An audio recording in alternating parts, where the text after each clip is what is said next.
Assalamu alaykum. Özü güzel, sözü güzel omaq balalar. İzçiler kanlığa hoş geldinglar. Aylarning sultani Ramazan ayini uzdup, roziyetni kütüp aldık. İzçiler kanalı suyumlik balalar üçün alayda tayarlagan roziyetlik programını gördüңlarmı? Meningçe çoqum gördüңlar. Eğer körmegen dostlarımız bolsa, bir qitim körüp çıkыңlar, bolamdı? Şundaq qılıp, Ramazan içinde söyümlük gül peygamberimiz Muhammed aleyhisselamның hayatını ügünüp, peygamberimiz ve onunğa əgişip musulman bolğan kişilerinin intayın qiyin ahvalda qalğanlığı, hamda Allah'ның yardımı ve kiçik bir aqıllı qurtның vasıtası bilen kelişim bekar qılınıp, musulmanlarning azraq bolsumu rahatlanganligini sözlegen edik. Esinglarga aldыңlarmı balalar? Eğer azraq unutup qalğan bolsaňlar, ötkenki bölümimizni yeni bir qitim körüp çıkыңlar. Bu bölümni texim yaxşı düşünüsizler. Bu bölümde İsra ve Miraç hakkında sözlep bermen. Bu sözler bäzileňlarga yeňilik tuyulgan boluşy, yeni bäzileňlarga bolsa tonuş bolgan boluşy mümkin. Bunu yaxşı düşünüş üçün kulkuňlar mende bolsun. Tayyor boldiňlarmı? Başladık hamsa. Gül peygamberimiz Muhammed aleyhisselamның tağısı Ebu Talib ölüp gitip, Qureyşler peygamberimiz Muhammed aleyhisselamga texim köp aziyetlerini berişke başladı.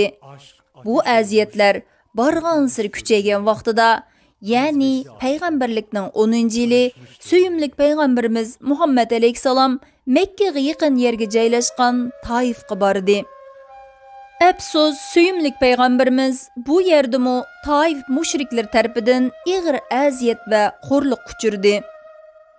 Uluq Allah bunçilik ağır külpetlerge uçurgan peygamberimiz Muhammed aleyhisselamga bir gün keçide perişte Cibril aleyhisselamni ivetip, onu Burak atlık bir ulaqqa mindirip Mekke'deki Mescid-i Haram, yani Kabe'den Kuddus'taki Mescid-i Aqsaga ilip geldi. Bu keçideki möcizlik sefer İsra, yani keç yürüyüşü dep ataldı. Bu haqda mehriban egimiz Allah mundaq degen: Allah barcha nuqsondan paktur. Ular Muhammed aleyhisselamga qudretimizning dalillerini ko'rsatish uchun bandisi, yani Muhammed aleyhisselamni bir keçide Mescid Haramdan atrofini berkatli qilgan Mescid Aqsaga ilip geldi. Hakikaten Allah hemmini anlap durgucudur. İsra suresi 1. ayet. Omaq balalar oylap baqayli. Emniyette Beytullah, yani Kabe bilen Aqsa mescidinin arlıqı bekmi uzun.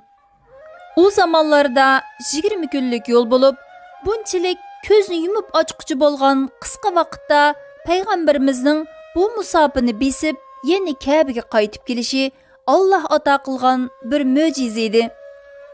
Yani dereceden taşqır bir hadiseydi.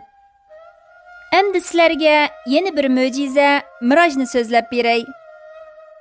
Miraj hadisi arqılıq Peygamber aleyhisselamның qalbidagi g'amkinlik xushalliq aylangan edi.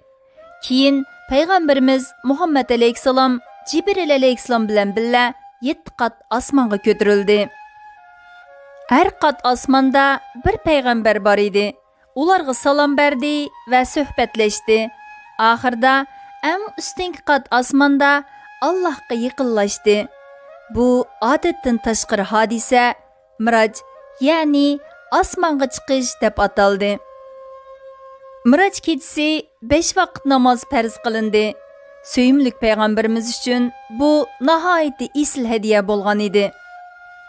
Miraç keçisi taң səhərdə Cibril aleyhisselam kelib, peygamber aleyhisselamga 5 vaqt namazni vaqtida o'qitdi.